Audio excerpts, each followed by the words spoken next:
This video is going to explore one of the prompt words which you will come across in the Art and Design Studies part of the course at National 5. This video is going to explore colour and the choices the colours have and the relationships between colours in an artwork really help to create the feeling or the mood or the emotions the viewer has when they look at a piece. The colour wheel is really important to understanding colour. We've got a diagram of it here. Some of the vocabulary that is really important that you know about is listed on this slide here. And this video is going to take you through what each of these words mean and some examples of where you might see them within artworks. So, the first word we're going to look at is monochromatic. Mono means one, chrome means colour. So an artwork which only has one colour.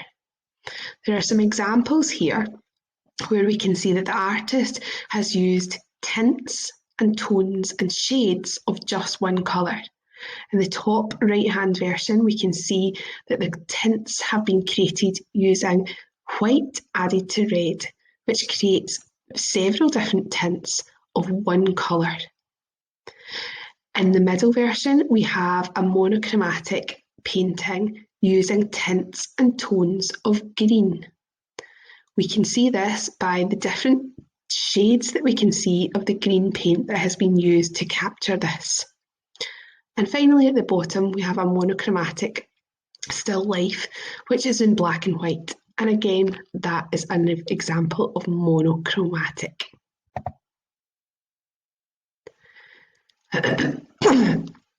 We might also have a painting which is multicoloured and which features therefore a range of different colours throughout the colour wheel.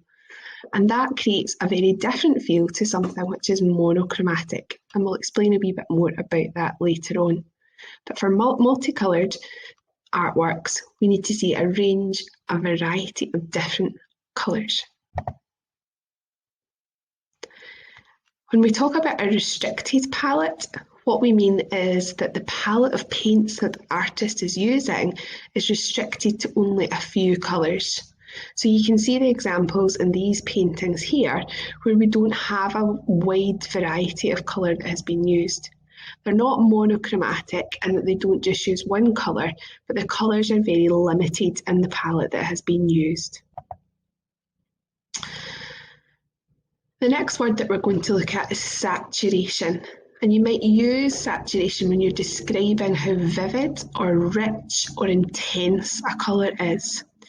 So in these examples that we have here, in the top example, we have an example here which looks at colours which are quite rich and vivid, so are quite highly saturated in the leaves of the plant, the bright vivid red colour.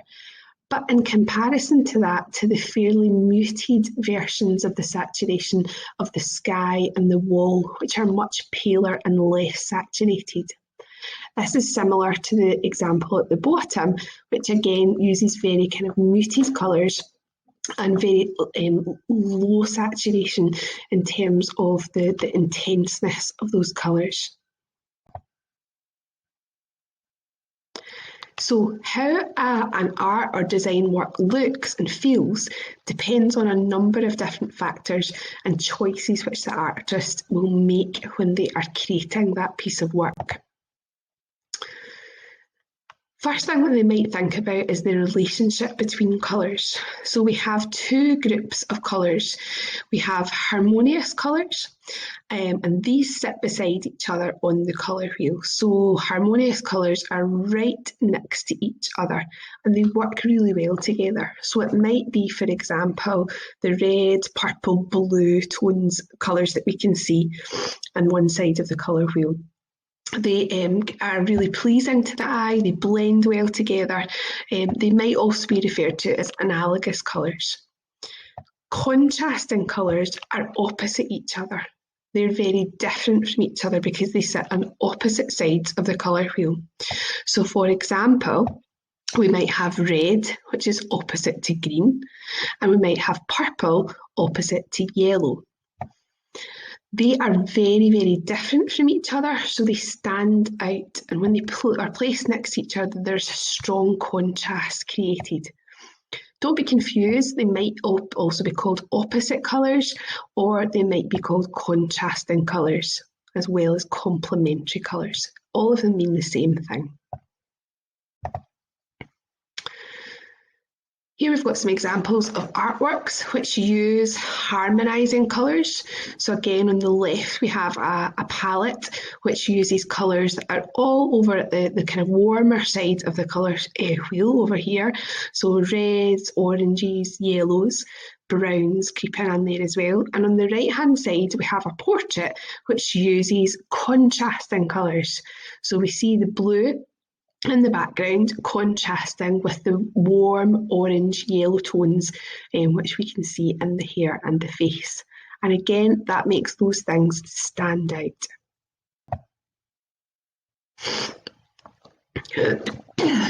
Colour temperature is to do with how warm or cool the colours are.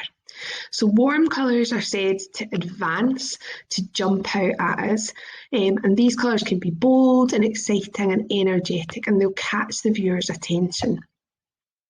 Cool colours are said to recline and recede into the background, so they move away from the viewer. They can be more calming and relaxing, but they can also be used to simplify sadness.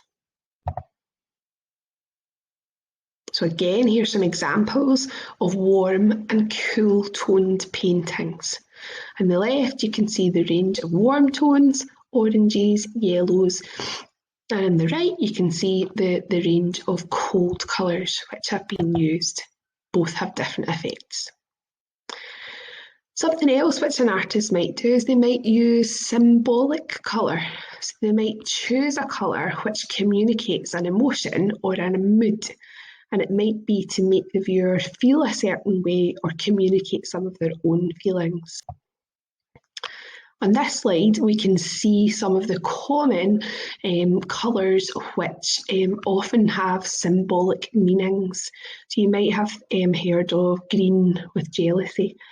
So again, when we see colours, it's almost like us trying to be detectives and work out why that artist has chosen that specific colour and what do they want us to think about or to feel due to that colour. Red's a really good example because we often think of red to do with danger. We often think of that as a colour that's warning us of things. So in an artwork, we might see that colour and we might kind of ask ourselves, is there something that we are being warned about in this artwork? But also red can have other connotations as well. So this is where we have to do our detective work. Red could be a symbol of anger, or it might be a symbol of love. Think of Valentine's Day. So colours have different meanings and different connotations depending on the context that they're in. And that's what your job is as an art critic, to be able to work out why you think the artist has used that colour. So similar to the other techniques that an artist will use, they will create different effects by using different colours. We've already briefly spoken about the mood that a colour choice can have on a painting. It may also create a real visual impact depending on the saturation or the number of colours that are used, and it might help to emphasise an area. Let's have a look at some paintings to see how these artists have used this. So if we look at this painting here by Degas, we can see that this painting has a very definite mood that's created through the colours that have been used. There are lots of blues, lots of tints, tones, fairly saturated colours, and this helps to create a really calm, relaxing mood in the painting. We also see that there are some brief elements which have been painted with the contrasting colour of orange, and this helps those parts to stand out. Answers like this would help you to understand why the artist has chosen these colours. In this example, we can also see the range of rich, vibrant colours which have been used for the food items. Again, this helps to make them stand out, particularly the warm red tones and orange yellow tones against the cooler background colours. This creates visual impact, it draws our attention to these aspects and these things in the painting, and it really emphasises those within the still life composition. So now you know a little bit about some of the vocabulary that you might use to describe the colours that an artist has used in their painting. We're going to give you 3 examples, and we'd like you to have a go picking out the main things that you notice about the way that the colours have been used by the artist. If you want to, you can start by making some notes. You might do a spider diagram, or you might make some bullet points, and then take each point and try to expand it to make it into something which would gain you a mark in the National 5 exam. There are 3 examples. Remember to back up your points and to use the what, where, why structure to help you explain what technique, what colour technique has been used by the artist, where do you see it in the painting, and why do you think the artist has used it? What impact does it have?